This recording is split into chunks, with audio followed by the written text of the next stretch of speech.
Voilà, gloire au Seigneur. Donc ce soir, nous abordons le grand trône blanc.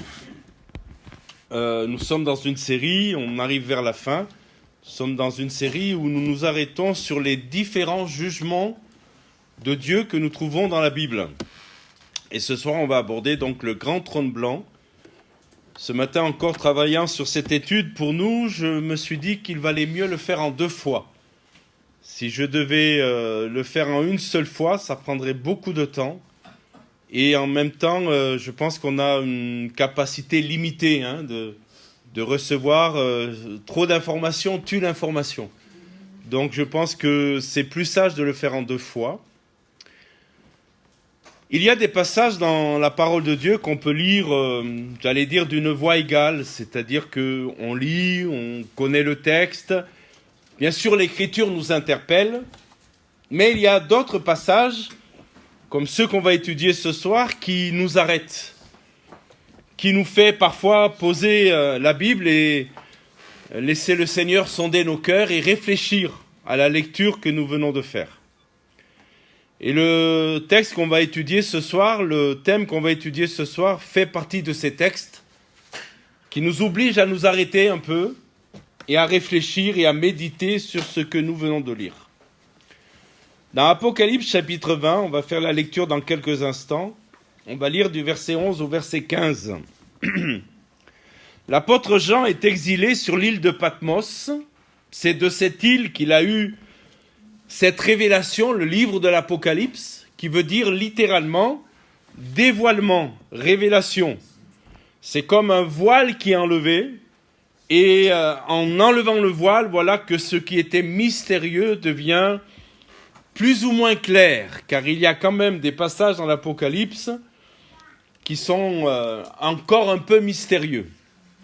Et Jean est donc sur cette île, au large des côtes de ce qui est aujourd'hui la Turquie, pour situer géographiquement. Nous sommes environ vers l'an 95 après Jésus-Christ. Et notez bien, l'Empire romain est gouverné par un certain Domitien.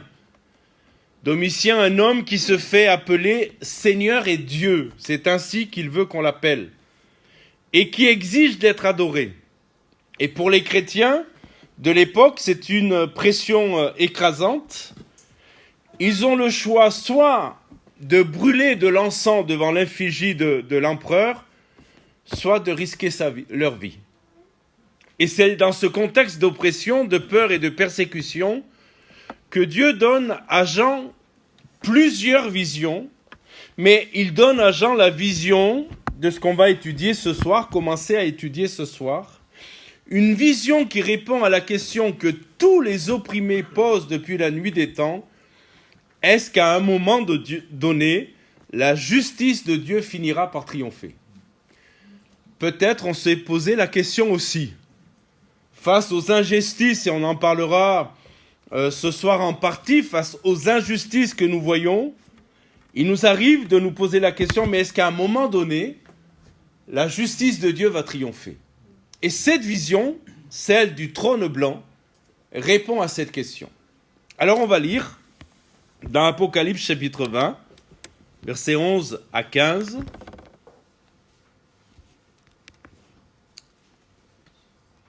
Il est dit, « Je vis un grand trône blanc, et celui qui était assis, la terre et le ciel s'enfuirent devant sa face, et il ne fut plus trouvé de place pour eux. Je vis les morts, les grands et les petits, qui se tenaient devant le trône.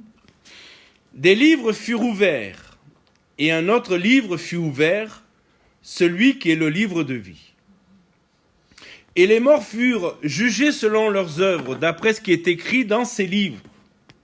La mer rendit les morts qui étaient en elle, la mort et le séjour des morts rendirent les morts qui étaient en eux, et chacun fut jugé selon ses œuvres. Et la mort et le séjour des morts furent jetés dans l'étang de feu. C'est la seconde mort, l'étang de feu. Quiconque ne fut pas trouvé écrit dans le livre de vie fut jeté dans l'étang de feu. Amen. On a là 5 versets. Ils se lisent rapidement. Et pourtant, ces 5 versets contiennent la scène finale de l'histoire humaine, de l'histoire de l'humanité. Nous sommes à la fin de l'histoire de l'humanité. Ce n'est pas un détail apocalyptique parmi d'autres, c'est en fait cette vision le dénouement, l'aboutissement de tout ce que l'humanité a vécu depuis que Dieu a créé Adam et Ève, depuis que Dieu a suscité un peuple particulier, Israël, depuis que Jésus est venu, depuis que l'Église est née, eh bien nous sommes là à l'aboutissement de tout ce que l'humanité a vécu, souffert et espéré. Alors ce soir, permettez-moi de vous amener dans ce texte, je répète lentement avec soin. Si j'avais voulu tout développer, j'aurais été obligé d'aller vite et certainement, eh bien, il y aurait eu un manque à un moment donné. Mais comme tout le livre de l'Apocalypse, en tout cas pour nous, enfants de Dieu, pour nous, chrétiens, nous le lisons non pas dans la frayeur. Je ne sais pas comment vous lisez le livre de l'Apocalypse, mais les gens qui ne connaissent pas Jésus, quand vous parlez d'Apocalypse, ils ont peur, ils tremblent. Ils ont une connaissance bien floue de ce que contient ce livre, et puis pour eux, ce sont des images terrifiantes, ce sont des images effrayantes. Mais quand nous lisons la Bible, et quand nous lisons même le livre de l'Apocalypse, nous le lisons non pas dans un sentiment de frayeur, mais comme toute la Bible, dans un désir d'être transformé. La Bible est là pour transformer nos cœurs et nous rendre semblables à Christ. Vous le croyez comme moi? Et le livre de l'Apocalypse n'est pas là pour nous effrayer, mais pour nous aider, pour nous transformer, pour peut-être nous ramener, parce que le Seigneur, parfois, doit nous ramener sur le bon chemin, sur le chemin étroit et sur le chemin de la vérité. Alors ce soir, on va regarder normalement 3 parties. Il y en a 6 en tout. C'est pour ça que je vous dis que c'est impossible de voir les 6 parties ce soir. Et on va commencer avec le trône. On va parler de ce trône. Ce trône qui est majestueux, qui est blanc et qui est grand. Il est question du grand trône blanc. Mais avant de parler du trône, on va replacer ce jugement dans ce qu'on appelle la séquence prophétique. Apocalypse 20 se déroule comme cela, se divise comme cela. Du verset 1 au verset 3, ils décrivent l'enchaînement de Satan pour combien de temps, vous le savez? 1000 ans. Apocalypse 20, du verset 1er au verset 3, c'est le diable qui est enchaîné pour 1000 ans. Du verset 4 au verset 6, c'est le règne millénaire avec Christ. Et certainement, en son temps, on n'étudiera pas tout le livre de l'Apocalypse, ça prendrait des années et des années, et il se peut que le Seigneur soit revenu avant qu'on ait fini l'étude du livre de l'Apocalypse. Mais nous étudierons ce qu'est ce règne millénaire et qui règne avec Christ. Là aussi, je ne suis pas sûr que nous ayons tous compris qui régnera pendant les 1000 ans. Peut-être certains d'entre vous disent, mais nous on régnera les chrétiens, les disciples. Ah, on regardera. C'est pas si évident que cela. Et donc le Christ règne 1000 ans avec certains. Et du verset 7 au verset 10, c'est la rébellion finale et la défaite définitive de Satan, jeté dans les temps de feu. Vous savez que le diable va être libéré au bout de 1000 ans. Et encore des gens vont se rebeller, malgré les 1000 ans de grâce et de vie extraordinaire qu'ils ont vécu. Et maintenant, on arrive au verset 11 et 15. Et là, on est à la fin de la fin de la fin. On est donc là, du verset 11 au verset 15, il est question du jugement de tous les humains, écoutez-moi bien, qui ont refusé la grâce de Dieu. Le jugement du trône blanc, c'est le jugement de tous les humains depuis Adam et Ève jusqu'à la fin de tous ceux qui ont refusé la grâce de Dieu. Ce grand trône blanc, vous le savez, n'est pas le seul jugement qu'on trouve dans la Bible. On a déjà parlé du jugement qu'on appelle le tribunal de Christ. Vous vous souvenez, le tribunal de Christ? Le tribunal de Christ, c'est pour nous les croyants.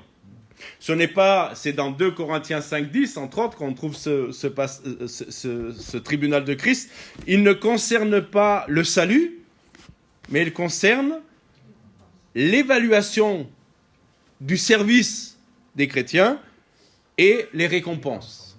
Donc ce n'est pas un jugement de condamnation. Après, il y a le jugement des nations, on en a parlé dans Matthieu 25, 31 à 46, qui intervient au début du règne millénaire. Et là, on arrive maintenant au grand trône blanc, qui est, on peut le dire, le jugement final universel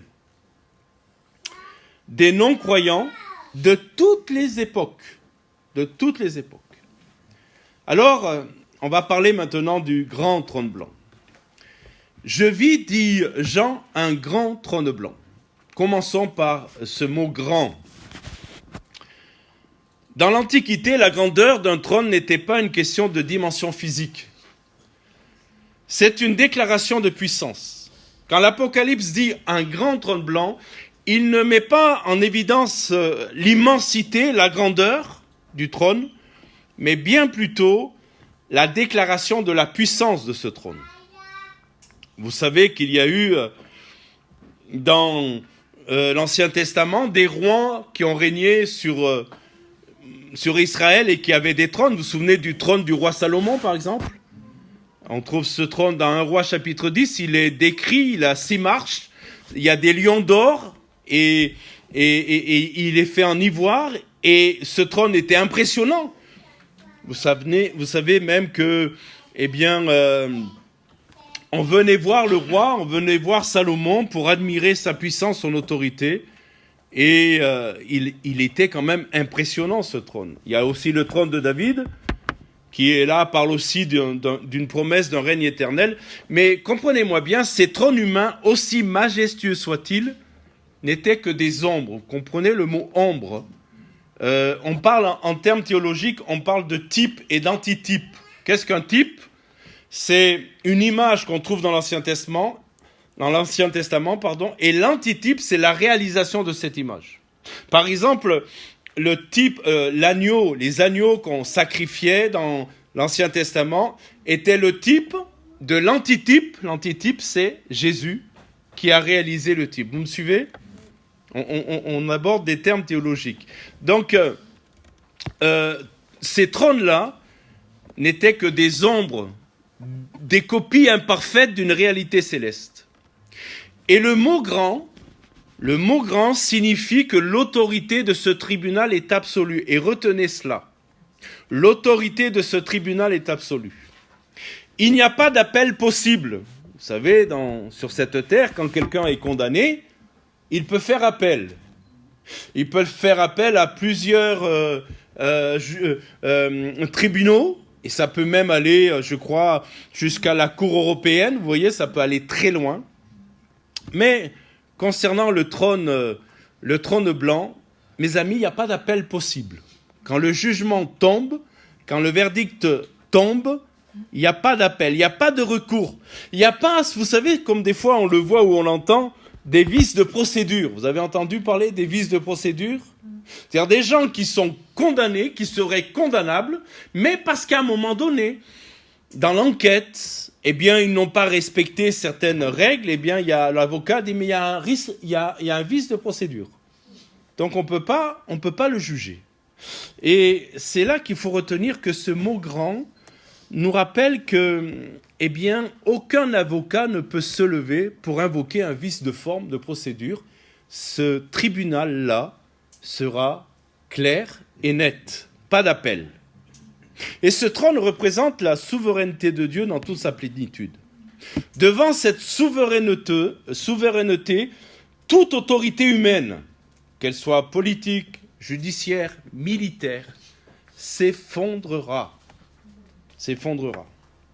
Alors, ça nous permet quand même de penser aux grands de ce monde qui ont utilisé leur pouvoir pour opprimer, pour nier la justice, pour étouffer la vérité, des pharaons aux dictateurs modernes, des magistrats corrompus aux tyrans impunis. Ce trône leur dira, écoutez-moi bien, votre temps est fini. Vous avez échappé à la justice des hommes, mais vous n'échapperez pas à la justice de Dieu. Et c'est maintenant l'heure et le moment que vous rendiez des comptes. Il faut que vous compreniez et c'est pas pour rien que je vous ai dit que l'Empire romain était dirigé par Domitien qui persécutait les chrétiens, il faut que vous compreniez que cette vision-là, comme certainement nos frères et sœurs persécutés ne la lisent pas de la même manière que nous. Est-ce que vous me suivez? Parce que nous ne sommes pas persécutés, tyrannisés à cause de notre foi.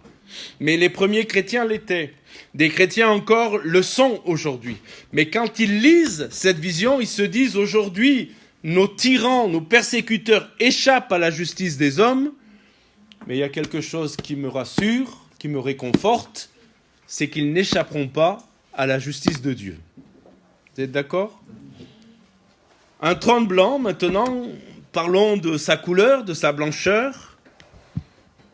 Même si la grandeur du trône parle de l'autorité, la blancheur parle de quelque chose de plus profond. Elle parle de la pureté. De la pureté absolue du jugement. Dans l'Apocalypse, si vous prenez des notes, je vais vous donner quelques références. Dans l'Apocalypse, la couleur blanche est le symbole constant de la sainteté. C'est une des raisons pour lesquelles on aime bien, quand il y a des baptisés, qu'ils s'habillent en blanc. Alors j'ai vu ici ou là, sur Internet, où maintenant les baptisés s'habillent aussi en noir, mais je trouve que la couleur blanche, qui est symbolique, est révélatrice d'une réalité de ce que Jésus a fait dans notre vie. Les vêtements des saints sont blancs, Apocalypse chapitre 3, versets 4 à 5. Le cavalier fidèle, vous savez qu'il y a plusieurs cavaliers dans le livre de l'Apocalypse. Et le cavalier fidèle monte un cheval blanc, Apocalypse chapitre 19, verset 11. Apocalypse chapitre 14, verset 14, il est question de la grande nuée qui est blanche. Donc la blancheur est la couleur de ce qui est sans tache, sans mélange, sans corruption. Et c'est précisément ce que signifie cette couleur appliquée au trône du jugement. Ce jugement sera parfaitement juste. Pas un jugement teinté par des préjugés, pas un jugement influencé par la richesse, la célébrité ou le rang social. Pas un jugement corrompu. Nous le savons. La justice des hommes peut être corrompue. Et pas seulement dans des pays auxquels nous pouvons penser. On peut retrouver ça aussi en Occident, la corruption. Mais la couleur démontre que Dieu est incorruptible. Le savez-vous? Dieu est incorruptible. Et que lorsque le verdict tombera, lorsque ce jugement tombera au moment du trône, du grand trône blanc, eh bien la corruption n'aura pas lieu d'être. Et la blancheur parle aussi de l'équité parfaite, la perfection du jugement de Dieu. Je ne sais pas ce que vous en pensez, mais moi quand même, ça me rassure de savoir que Dieu est un Dieu juste. Que personne ne sera condamné à tort. M'entendez? Personne ne sera condamné à tort. Chaque verdict sera l'expression exacte de la justice de Dieu. Il y a un verset qui nous dit, je vous le cite, Psaume 97, verset 2, « La justice et l'équité, écoutez bien, sont la base de son trône. » La justice et l'équité sont la base de son trône. Maintenant, posons-nous la question, mais qui siège sur ce trône? Le texte qu'on vient de lire ne donne pas de nom, vous l'avez remarqué? Il n'y a pas de nom. J'en dis simplement celui qui était assis. Celui qui était assis. C'est volontaire en fait. La vision est si écrasante que nommer le juge semble presque superflu. Mais d'autres passages de l'Écriture viennent compléter le tableau. Vous savez qu'il y a une règle quand on étudie la Bible, qui est la Bible explique la Bible. Donc, on a d'autres passages dans l'Écriture qui nous disent, qui lèvent un petit peu, et même beaucoup, le voile mystérieux de celui qui était assis. C'est qui celui qui était assis? Alors, il y a plusieurs écoles. Certains disent que c'est Dieu, le Père. D'autres disent que c'est Jésus. Et d'autres disent que c'est même la Trinité. Dieu le Père, Dieu le Fils et Dieu le Saint-Esprit. Il y a ces trois écoles. Retenez celle qui vous convient. Mais pour moi, l'Écriture nous dit qui c'est en fait. Jean chapitre 5, verset 22. C'est Jésus lui-même qui déclare. Le Père ne juge personne. Donc ça illumine le Père. Pour moi, ça élimine le Père parce que Dieu le Père, dit Jean, ne juge personne. Mais il a remis tout jugement au Fils. Au Fils, c'est Jésus. Et Jean 5, 27 nous dit, il lui a donné le pouvoir de juger. Écoutez bien. Vous vous souvenez quand on fait l'étude, comprends-tu ce que tu lis? Vous vous souvenez que je vous ai dit, arrêtez-vous sur les conjonctions de coordination. Faut s'arrêter, faut regarder. Et là, il est dit, il lui a été donné le pouvoir de juger parce qu'il est le Fils de l'homme. On sait pourquoi Dieu a donné à Jésus le pouvoir de juger. Il lui a donné le pouvoir de juger parce qu'il est le Fils de l'homme. Alors certains vont me dire, mais c'est encore plus mystérieux. Mais non. Vous savez que c'est le titre que Jésus utilise le plus souvent pour lui-même dans les évangiles. Quand il parle de lui, Jésus, dans les évangiles, il se présente comme le Fils de l'homme. Pourquoi ? Pourquoi c'est Jésus qui va juger? Et pourquoi Dieu le Père a remis le jugement à Jésus? Parce qu'il est le Fils de l'homme. C'est-à-dire qu'il a vécu parmi nous, parmi les hommes. Il a souffert parmi nous. Et il nous connaît de l'intérieur. Puisqu'il est, tout en étant fils de Dieu, il était humain. Est-ce que vous me comprenez? Il était humain tout en étant Dieu. Ne me demandez pas de vous expliquer ce mystère, je ne l'ai pas compris. Mais je le crois. Amen. Je crois que tout en étant Dieu, il était parfaitement homme. Tout en étant parfaitement homme, il était parfaitement Dieu. Et l'Écriture me présente Jésus fatigué, ayant faim, acceptant les limitations de son incarnation. Il s'est fait chair.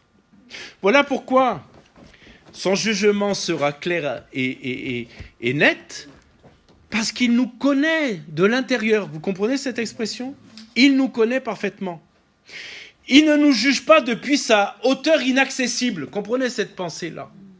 Dieu de sa hauteur inaccessible, bien sûr que Dieu est omniscient, Dieu le Père est omniscient, il sait tout, et il nous connaît parfaitement, mais Jésus a une connaissance parfaite à cause de sa condition humaine, comprenez? Et quelque part, les hommes ne pourront pas dire à Jésus, mais de quel droit tu nous juges, toi? Comprenez la pensée. S'il n'était pas incarné, si Dieu ne s'était pas incarné en la personne de Jésus, peut-être certains auraient pu dire à Jésus, s'il n'était pas incarné, de quel droit tu nous juges? Tu ne nous connais pas. Tu n'as pas été confronté à ce que nous avons été confrontés. Tu n'as pas été confronté à la tentation, vous me suivez? Tu n'as pas été confronté à ce que nous vivons. Jésus dira, je l'ai été, puisque je me suis incarné. Et je n'ai pas succombé. Vous comprenez? Donc, personne ne pourra ouvrir sa bouche, parce que son jugement, il le connaîtra par il pourra l'apporter par le vécu. Par le vécu. Vous savez tous comme moi que quand des gens vous font des leçons, parfois, ils vous font des leçons, c'est de la théorie, on a envie de leur dire, mais tu l'as vécu pour me le dire? Parce que nous, on l'a vécu. Vous me suivez là? Alors, et c'est pas crédible. Vous êtes d'accord avec moi? Ils n'ont pas connu le truc et ils vous en parlent. Je dis, mais moi, je l'ai vécu. Donc, c'est pas crédible. La deuxième chose qui était très importante, vous savez, il faut vraiment prendre le temps de lire verset après verset, parfois mot après mot. Mais là, on va parler de la deuxième partie, c'est le monde qui disparaît complètement. C'est au verset 11. Vous avez vos Bibles?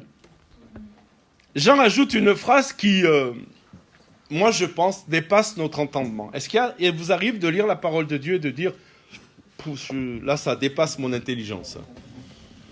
Certains me disent constamment. Mais il y a des choses qui, ça dépasse notre entendement. Et au verset 11, vous y êtes. La terre et le ciel s'enfuirent devant sa face, et il ne fut plus trouvé de place pour eux. La terre et le ciel, comprenez l'univers, hein, tout disparaît. Je pense qu'on n'arrive pas à réaliser cela. Imaginez, et essayez d'imaginer cela. L'univers entier, les galaxies, les océans, les montagnes, les étoiles, tout disparaît. Vous imaginez ? Et puis, le texte ne nous dit pas que ça disparaît progressivement. Une étoile s'éteint, un astre s'éteint, la lune disparaît, le soleil disparaît, Mars disparaît, l'Himalaya disparaît, le Mont Blanc disparaît, petit à petit. Vous comprenez là ? Non, c'est pas ça, que ça ne se passe pas comme ça. Tout disparaît instantanément. Ça ne disparaît pas comme un coucher de soleil. Tout disparaît. Et il est dit qu'il ne fut plus trouvé de place pour eux. C'est écoutez bien, une dissolution totale et instantanée de toute la création de Dieu. Tout disparaît. C'est étonnant, non ? Et cette image répond à quelque chose de profond dans ce qu'on va appeler la théologie biblique. D'abord, quelque chose d'important. Je vais peser mes mots et essayer d'être le plus pédagogue possible. La création actuelle porte en elle les stigmates du péché. Lorsque Adam et Ève ont péché, la terre, la création de Dieu a été maudite. Est-ce qu'on en est conscient ? Vous savez très bien que l'homme travaillait pas à la sueur de son front, mais après le péché, il va travailler à la sueur de son front. C'est-à-dire que la terre est maudite, en fait, c'est ça. Alors qu'elle était fertile, alors que tout se passait au mieux, à cause du péché, la terre porte les stigmates du péché. Et Romains, chapitre 8, verset 22, notez-le simplement, vérifiez à la maison si vous voulez, l'épître nous dit que la création tout entière soupire, gémit. Elle aspire, cette création, à une libération qu'elle ne peut pas s'accorder elle-même. Sa disparition n'est donc pas un accident, c'est écoutez-moi, une délivrance. Vous entendez ? Ce n'est pas un accident, c'est une délivrance. C'est la préparation à quelque chose de bien meilleur. Regardez quelques versets. 2 Pierre, chapitre 3, verset 13. Nous attendons, selon sa promesse, de nouveaux cieux et une nouvelle terre où la justice habitera. Donc, Dieu ne va pas régénérer l'existant. Vous êtes avec moi là ? Il va faire disparaître l'existant. Et Pierre nous dit qu'il va créer de nouveaux cieux et une nouvelle terre. C'est confirmé par Apocalypse 21. Vous n'êtes pas loin, si vous êtes toujours dans Apocalypse 20. Apocalypse 21, verset 1er, il est dit « Je vis un nouveau ciel et une nouvelle terre, car le premier ciel et la première terre avaient disparu. » La doctrine des témoins de Jéhovah, vous la connaissez ou pas ? Disent que Dieu va recréer la terre. L'existant, régénérer l'existant. C'est ce que disent les témoins de Jéhovah. Mais la parole de Dieu, la Bible nous dit, vous l'avez vérifié avec moi, qu'il y aura un nouveau ciel et une nouvelle terre, car le premier ciel et la première terre avaient disparu. C'est ce que nous apprend la vision du trône. Tout a disparu d'une façon instantanée. Le monde actuel va disparaître. Alors, on est obligé d'avoir une petite réflexion. Et il y a une parole importante à entendre et elle est délicate à formuler. Il faut la formuler avec équilibre. Écoutez-moi bien. La disparition de cette création ne signifie pas que nous devons traiter la terre avec négligence ou indifférence. Comprenez ?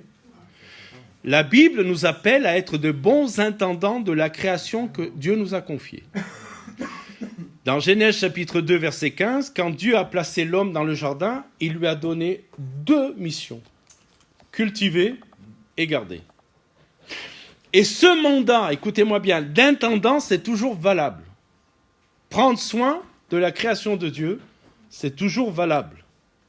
Mais, et c'est un mais théologique important, nous ne devons pas confondre, écoutez-moi bien, l'intendance de la création avec l'espoir que cette création sera sauvée et préservée éternellement telle qu'elle. Est-ce que vous comprenez ? Oui. C'est 2 choses différentes. Notre espérance ultime, nous, n'est pas dans un effort humain pour réparer l'irréparable. Parce que de toute manière, les problèmes de la création de Dieu de notre planète n'est pas lié simplement à un dérèglement. Est-ce que vous comprenez ça ?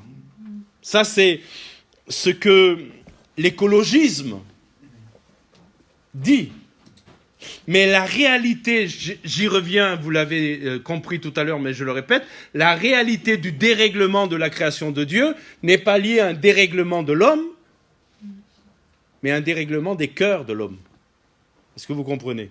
C'est le péché qui a mené la malédiction. Alors, nous vivons dans la promesse d'une nouvelle création. Une création renouvelée, purifiée, et puis le texte nous dit dans laquelle la justice habitera. Ah, merci Seigneur. Merci Seigneur, parce que là où tu vas nous prendre avec toi, la justice régnera. Amen. Ce n'est pas nous qui sauverons la terre, écoutez-moi bien, c'est Dieu qui créera une terre nouvelle. Alors pratiquement, cela signifie que nous agissons avec responsabilité dans ce monde présent, non pas parce que nous pouvons le sauver, mais parce que nous honorons Dieu dans notre gestion. Vous comprenez ça ? Et simultanément, nous gardons les yeux levés vers cette promesse d'éternité qui dépasse tout ce que l'homme peut construire et tout ce que l'homme peut préserver. En 2 mots, nous prenons soin de la création que Dieu nous a donnée, mais nous savons que cette création disparaîtra et que ce n'est pas notre monde. Dieu nous prépare un autre monde. Amen. Et puis, il y a une deuxième raison pour laquelle tout disparaît. Le texte en parle. La deuxième raison, c'est que la fuite de la création a un autre sens, en fait. Si la terre et le ciel disparaissent, il n'y aura plus aucun endroit pour l'homme de se cacher. Vous vous souvenez, Élie, quand il ne va pas bien, il se cache sous un genêt. Il essaye de fuir Dieu, il se cache sous un genêt, il est en pleine dépression, il dit « c'est assez ». Connaissez l'histoire de Jonas, quand Dieu lui demande d'aller à Ninive ? Il prend un navire et il va à Tarsis pour échapper à Dieu. Sauf que, il s'en doutait certainement, mais son histoire lui a rappelé qu'on ne peut pas échapper à Dieu et que Dieu l'a retrouvé sur le bateau où il était et a tout fait pour le ramener dans sa volonté. Mais si toute la création disparaît, vous me suivez là ? Il n'y aura plus de navire, il n'y aura plus de désert, il n'y aura pas de montagne, il n'y aura pas de grotte. La création elle-même s'étant retirée, l'homme se retrouve face à face avec son Créateur. Il n'y a plus de rideau. Et c'est une image à laquelle il faut que nous pensions. Nous vivons dans une époque où l'homme est expert dans l'art de fuir la réalité. Nous fuyons Dieu dans le bruit. Je parle de l'homme en général. Hein. Les hommes fuient Dieu dans le bruit, dans l'activité, dans les écrans, dans les substances. Nous construisons 1000 manières d'éviter le silence dans lequel Dieu nous parle. Vous avez remarqué que nous vivons dans un monde où on n'aime pas le silence. On n'aime pas le silence. Vous savez pourquoi l'homme aujourd'hui n'aime pas le silence ? Il y a toujours de la musique, il y a toujours quelque chose. L'homme n'aime pas le silence au cas où Dieu voudrait lui parler. Mais ce jour-là, alors que tout aura disparu, il n'y aura que la présence de Dieu et la vérité de nos vies. On ne pourra plus se cacher. Alors, on arrive à la troisième partie et je vais terminer avec celle-ci. On va parler maintenant de ceux qui vont comparaître devant le trône. Tous les morts vont comparaître devant le trône. Jean écrit, « Je vis les morts, regardez bien, les grands et les petits, qui se tenaient devant le trône. » Deux choses sont à souligner dans cette courte phrase. Je répète, la parole, des versets sont courts, mais il y a une intensité extraordinaire dans les quelques mots qui sont là. D'abord, il est question des grands et des petits. N'y voyez pas une référence à moi et mon épouse. C'est pas la taille. Cette expression est en fait une figure de style pour dire sans exception aucune. Personne n'est exempté de ce jugement.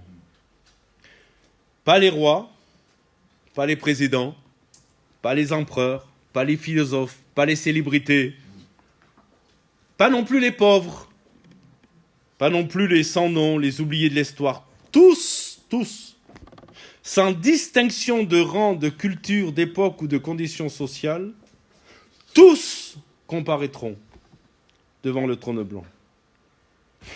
Dans nos sociétés, nous sommes habitués à ce que les puissants échappent aux conséquences de leurs actes. C'est vrai. Les scandales financiers se terminent avec des amendes absorbables. On entend parfois des procès, on voit les personnes à quoi ils sont condamnés, mais pour eux, c'est rien du tout. Pour nous, il faudrait peut-être 10 vies pour rembourser, mais pour eux, c'est rien du tout. Les crimes politiques s'effacent par l'amnistie ou l'oubli. Les injustices subies par des millions de personnes anonymes restent impunies. Mais le grand trône blanc est la réponse à Dieu à cette impunité. Vous savez, devant Dieu, il n'y a pas de classe supérieure. Je ne sais pas si vous avez déjà pris l'avion. Vous avez déjà pris l'avion? Levez la main. Alors nous, on a voyagé, mais en classe économique. Et quand c'est en Afrique, c'est économique, moins encore. Hein. Et on vole parfois sur des compagnies qui s'appellent Air peut-être. Air peut-être tu décolles, Air peut-être tu atterris. Mais vous savez ce qui est terrible? Non, ça n'existe pas en vrai, mes sœurs africaines. Hein, c'est une blague. Hein. Vous savez ce qui est terrible? C'est quand vous entrez dans l'avion et que vous allez à votre place qui est au fond, souvent là-bas, vous passez par les premières classes, les classes business. C'est horrible cette affaire-là. Pourquoi ils ne les mettent pas au fond? Parce qu'on voit les billets, ils volent 3 000 € au lieu de 600 € aussi, mais on voit qu'il y en a qui sont nantis quand même. Eh bien, mes amis, devant le trône blanc, ça ne marchera plus cette affaire-là. Amen. Il n'y aura pas de classe supérieure, hein? Classe business, classe première classe, il n'y aura pas ça. Tous au même niveau. Et puis, je répète, il n'y aura pas de corruption possible du tribunal. 2 versets que vous pouvez noter avant d'aller vers la conclusion.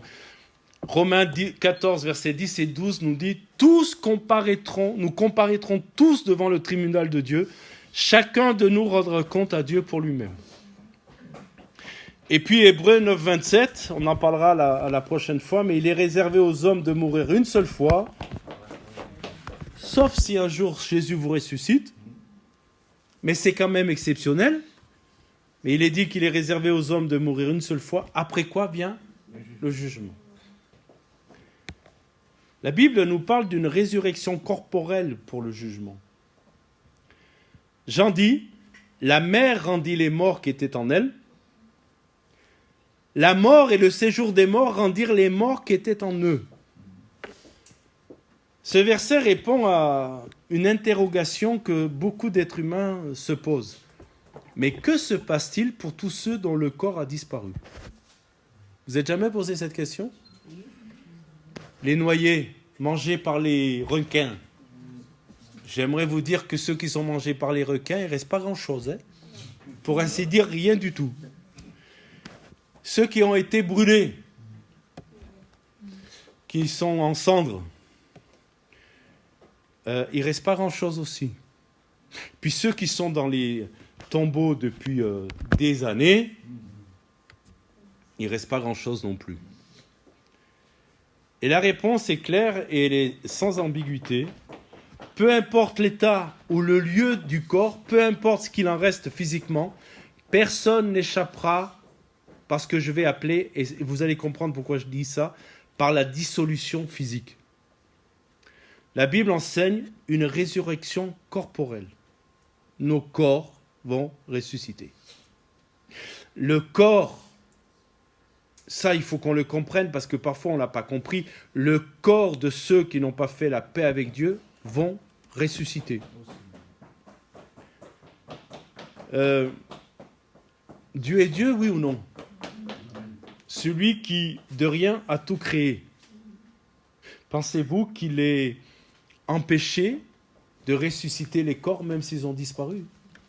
Mes amis, il faut que vous compreniez ce soir qu'il y aura une résurrection réelle de personnes réelles capables de comparaître, de comprendre, de répondre à leurs actes. Et aussi, parce que s'il n'y a pas de résurrection des corps de ceux qui n'ont pas fait la paix avec Dieu, expliquez-moi comment ils vont souffrir en enfer. Vous êtes avec moi là? Puisqu'il est question dans la parole de Dieu de ceux qui vont souffrir en enfer. Il y a une expression qui est très claire, qui nous dit « là où il y a des grincements de dents ». Vous savez, le réflexe qu'on a quand on souffre, on serre les dents, on grince des dents, la souffrance. Cette résurrection est bien sûr différente de celle des croyants. Nous, on aura une résurrection pour la gloire, notre corps va être glorifié. Mais ceux qui n'ont pas fait la paix avec Dieu vont avoir une résurrection pour le jugement. Pourquoi je dis ça? Écoutez-moi, j'ai appelé ça la fausse sécurité de la mort. On en parlera peut-être plus en détail la prochaine fois. Notre monde, notre époque a inventé une nouvelle théologie, non pas dans des livres de théologie, c'est dans la culture populaire. Cette théologie dit « la mort est la fin de tout ». C'est ce que la culture populaire dit. Après, il n'y a plus rien. Et des fois, on nous fait des blagues. Hein. Des fois, on m'a fait la blague. On me dit, mais toi, tu dis qu'il y a une vie après la mort. Mais tu y es allé? Tu connais quelqu'un qui y est allé? Alors, quand ils me disent ça, oui, je connais quelqu'un. Je connais quelqu'un qui est allé dans la mort et qui en est revenu. Et il peut t'en parler. Vous voyez, pourquoi, écoutez-moi bien, pourquoi les hommes refusent et plutôt on fait cette théologie que la mort met fin à tout? Parce qu'en vérité, ils ne veulent pas rendre des comptes. Vous savez que l'homme sans Dieu a une créance par rapport à Dieu, il a une dette à payer. Et le meilleur moyen de ne pas régler la tête, c'est de tuer celui à qui on doit de l'argent. Est-ce que vous me suivez? On tue le débiteur. On tue celui à qui on doit de l'argent. Si on le tue, il n'y a plus de dette. Et c'est cette même logique de croire que la mort met la fin à tout. En fait, c'est un refuge face à la justice de Dieu. S'il meurt, il s'en tire. Il ne sera pas jugé. Mes frères et sœurs, Dieu va ressusciter tous les morts. Depuis le début jusqu'à la fin. Mangé par un requin, brûlé vif, Dieu va ressusciter tout le monde. Amen. Parce que il y a des comptes à rendre. Alors vous savez, il y en a d'autres qui ont inventé la philosophie de la réincarnation.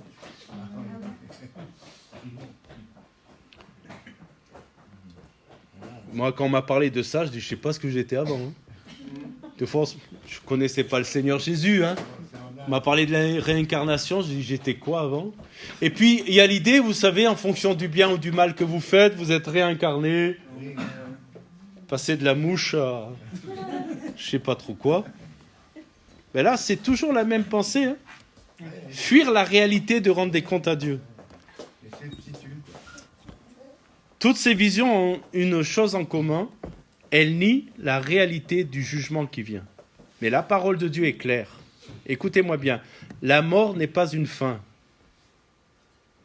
Elle est, selon l'image utilisée par Jésus lui-même pour parler de Lazare. Vous savez ce que Jésus dit quand il parle de Lazare, qui n'est pas une parabole. Souvent on dit la parabole du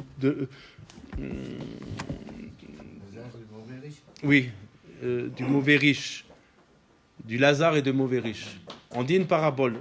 Écoutez-moi bien, ça c'est une réalité théologique. Quand Jésus donne un nom, il parle d'un fait. Il ne parle pas d'une parabole. Et quand il parle de Lazare, il dit « il dort ». Mais il est mort. Vous avez vu, il y a d'autres textes dans l'Écriture, quand il parle de quelqu'un qui est mort, il dit « il dort ». Mais non, il est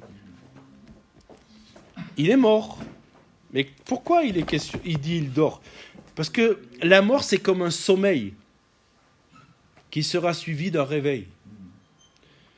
Mes frères et sœurs, et chers amis, j'espère que quand vous allez vous réveiller de votre mort, vous n'allez pas paraître devant le trône blanc.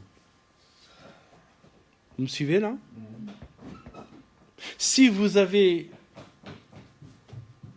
passé devant le tribunal de Christ, on en parlera la prochaine fois, vous n'aurez pas à vous réveiller devant le trône blanc.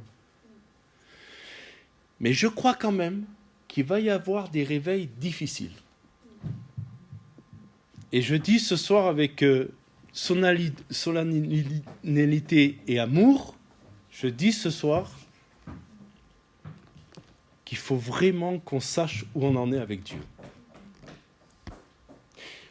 Et ne disons pas et ne croyons pas que venir à l'église, que même servir le Seigneur, c'est suffisant. Jésus lui-même a dit, n'avons-nous pas prophétisé en ton nom ? N'avons-nous pas chassé des démons en ton nom ? N'avons-nous pas opéré des miracles en ton nom ? Et vous connaissez la réponse de Jésus ? Je ne vous ai jamais connu. Jésus ne dit pas, vous êtes des menteurs, hein ? Jésus ne dit pas, vous ne l'avez pas fait. Jésus dit, je ne vous connais pas. Et je crois que quand on lit le livre de l'Apocalypse et la vision du trône blanc, cela nous oblige, non pas à être dans la frayeur, mais à laisser la parole de Dieu nous transformer. Parce qu'il peut y avoir des réveils douloureux. Douloureux. La mort ne nous fait pas échapper à Dieu. En fait, la mort nous conduit jusqu'à lui. Et voici la bonne nouvelle. Au cœur de cette réalité solennelle, pour ceux qui sont en Christ, ce jugement n'est pas une menace. Amen. Jésus lui-même dit dans Jean 5, 24, « Celui qui entend ma parole et qui croit en celui qui m'a envoyé a la vie éternelle et ne vient pas en jugement, mais il est passé de la mort à la vie. » Le croyant ne comparaîtra pas devant le grand trône blanc. Pourquoi ? Parce que notre jugement a déjà eu lieu. Notre jugement, c'est Jésus qui l'a porté. C'est le premier jugement dont on a parlé. Il fallait commencer par celui-là. Le jugement de notre péché par Jésus sur la croix. Vous connaissez ce verset que j'ai appris par cœur et que j'aime beaucoup et que je vous invite à apprendre par cœur. Romains 8, 1. Il n'y a plus de condamnation pour celui qui est en Jésus-Christ. Amen. Amen. Amen. Donc on va arrêter là ce soir. Vous voyez, ça a pris du temps et il reste encore 3 points à voir qu'on ne verra pas ce soir. Mais